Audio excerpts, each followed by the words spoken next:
ভাবিকে আবদার পূরণ করতে 101 ডিগ্রি জ্বর নিয়ে তাকে সাথে জয়েন হলাম। তো বিশ্বাস করেন এত মজা হইছে, আমার একবারের জন্যও মনে হয় নাই যে আমি এত অসুস্থ। এত মজা করেছি সবাই মিলে, একবারের জন্যও মনে হয় নাই। হ্যালো এভরিওয়ান, আসসালামু আলাইকুম। তো বলছিলাম বিল্ডিংয়ে পিকনিকের কথা, হুট করে ভাবিটা ডিসিশন দিল বিল্ডিংয়ে পিকনিক হবে। তো যেদিন ডিসিশন নিচ্ছে ওই দিন রাতেই আমার জ্বর উঠে যায়। তো কি আর করার, ভাবিটা আমাকে কিছুই করতে দিচ্ছিল না। পরে আমি খালি কইলাম তো ঠিক আছে, চারতলায় যে খালার কাছে আমি এগুলো একটু দিয়ে আসি, খালা যেহেতু মশলাগুলো পিষে দিবে। এদিকে দোতলায় আইসে দেখি অন্যান্য ভাবিরা সবকিছু রেডি করে ফেলিছে। তো আমিও মশলা পিষে নিয়ে চলে আইছি। এবার রান্না বান্নার পালায় এই যে এখানে গুঁড়ো মশলাগুলো গুঁড়ো করে নিয়েছি, এলাচ দারচিনি যেগুলি জিরা আর কি। এবারে এই যে রান্না তুলে দিয়েছে। তো সব ভাবিরা মিলেই রান্না বান্না করতেছে, খালি আমি কিছু করতে পারতেছিলাম না।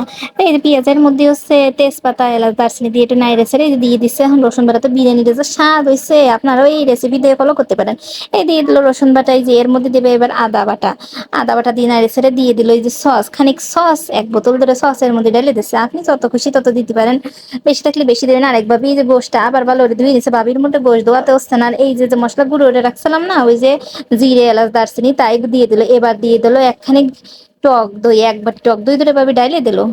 এরপরে দিয়ে একটু নাড়ি সেটা মিশিয়ে এবার দিয়ে দিল কিশমিশ পেস্ট। এটা নাকি কিশমিশ বাইটে রেডি, এটা তুলছে সেই কিশমিশ পেস্ট। এবার দিল বাদাম, কাজু বাদাম আর কাঠবাদাম, এইগুলো দিয়ে এবার দেবে গোটা। ঘুরতে আছে ঘুটে ঘুটে এবার দিয়ে দিল গোশ, গোটা ফোটা কয়টা দিয়ে তারপরে দিয়ে দিল গোশ। এই গোশ দিয়ে তারপরে এই যে গোস্তটা ভালোভাবে মিশাই নিল। মিশাই নিয়ে এখন সে গুঁড়ো মরিচ দিতে গেছিল ভুলে ভাবি, এখন আবার সে গুঁড়ো মরিচ দিয়ে দিচ্ছে। ওর উপরে আর পাতিল লেগেছে ছোট, এ দেয় না উতলে পড়ে যাচ্ছে।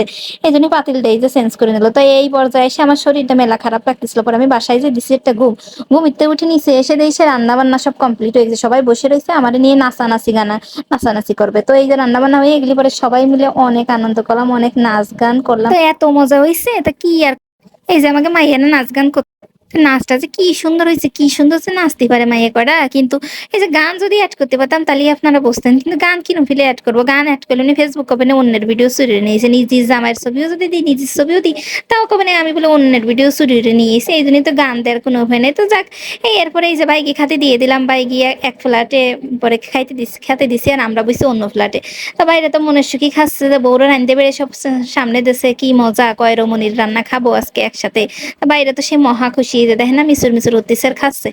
তো যাক, তাকে খাবার টাবার দিলাম, সে তো তারা মহা খুশি। এরপরে এই যে এই ফ্ল্যাটে অন্য এক ফ্ল্যাটে আমরা খাতি বসলাম, আমরা কয়জন একসাথে খাতি বসলাম। তো বিরিয়ানিটা যে স্বাদ হয়েছে, অনেক স্বাদ হয়েছে বিরিয়ানিটা, সেই টেস্ট হয়েছে বিরিয়ানি। তো একভাবে একটা কেকও বানাইছে, তা ভাই কি সামনে দেশে বাইরে পাইয়ে ইচ্ছে মতো তা খাইয়ে ফেলাইছে। এই যে দেখেন না দুটি কেক বানাইছিল, খাইয়ে ফেলাইছে। আচ্ছা, তা ভালো থাকবেন, সুস্থ থাকবেন, আজকের মতো এ পর্যন্ত, আল্লাহ হাফেজ।